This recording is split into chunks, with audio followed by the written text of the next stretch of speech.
How's everybody doing today? I am so happy to be here to share my story with you all. Intentional. What does that word really mean?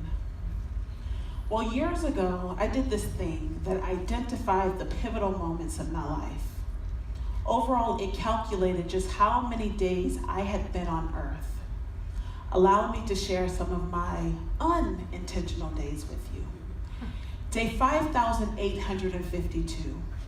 After starting my search for love and coming up short over and over and over again, I came up with the master plan. I would just create my list of everything that I wanted in a partner. He had to be funny, he had to be driven, he had to be dedicated to me, he had to love his mother. He even had to have some of those superficial qualities like being over 6'3", with a certain body type and build. Day 6,974. I tried marriage, and that particular one didn't work. But as many of us do, I stuck in there, even when it drained the life out of me. Day 8,159. I found myself in one of those relationships where he didn't quite see my value. And eventually, that relationship became one of those after hours relationships, you know, the kind that you only come together in the middle of the night. The kind where there's absolutely no way to prove to the world that you're actually together.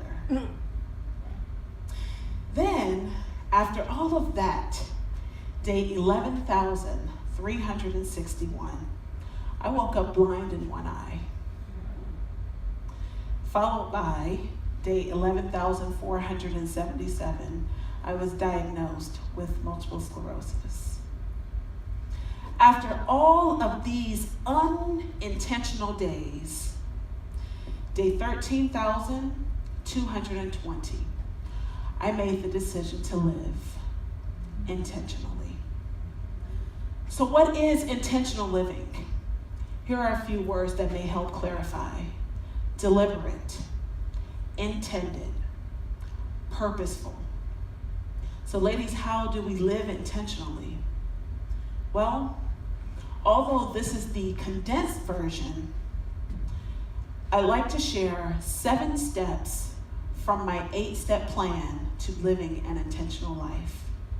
Step 1, finding and defining your purpose. In finding your purpose, it means that you have to set higher standards. You have to live boldly.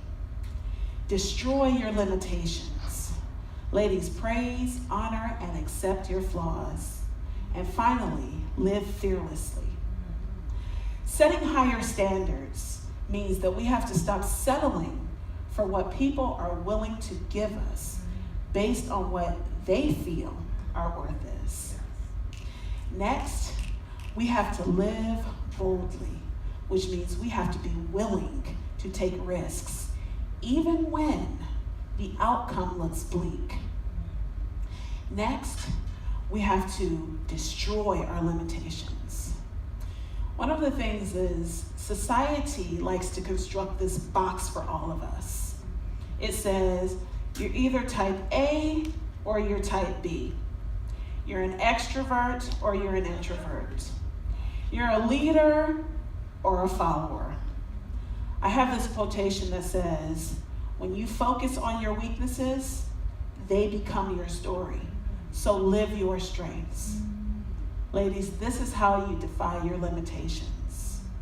Next, you have to praise, honor, and accept your flaws. Honor the things that you cannot change and change the things that you can. And finally, live fearlessly. When we are born, we are all born with only 2 fears. One is the fear of falling. The other is the fear of loud noises. All other fears are developed along the way based on our experiences. So what is the true nature of fear? Fears are our responses to ideas that we've constructed in our own minds from things that we thought were true, but they actually were not.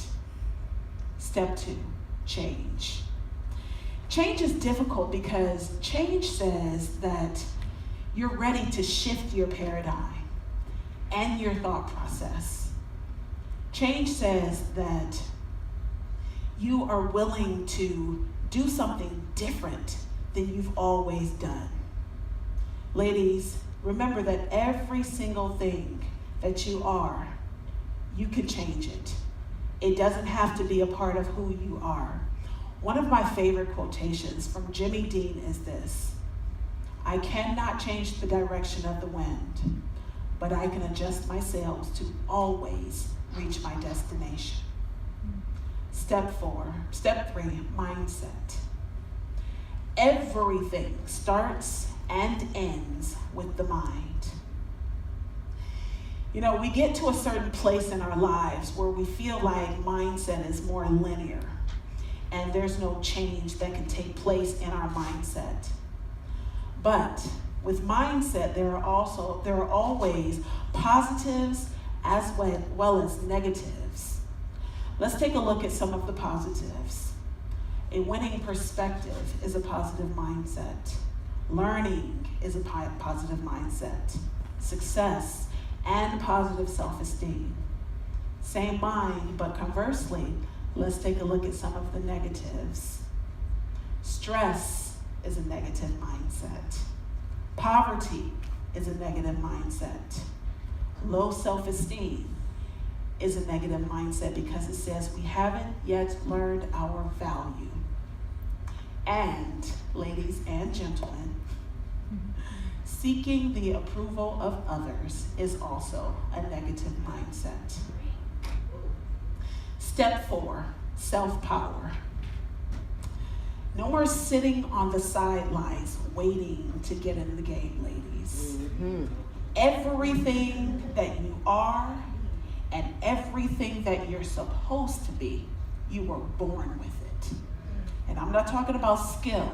I'm talking about your innate abilities, who you are to your core. You were born with it. Self-power is about owning everything in your life.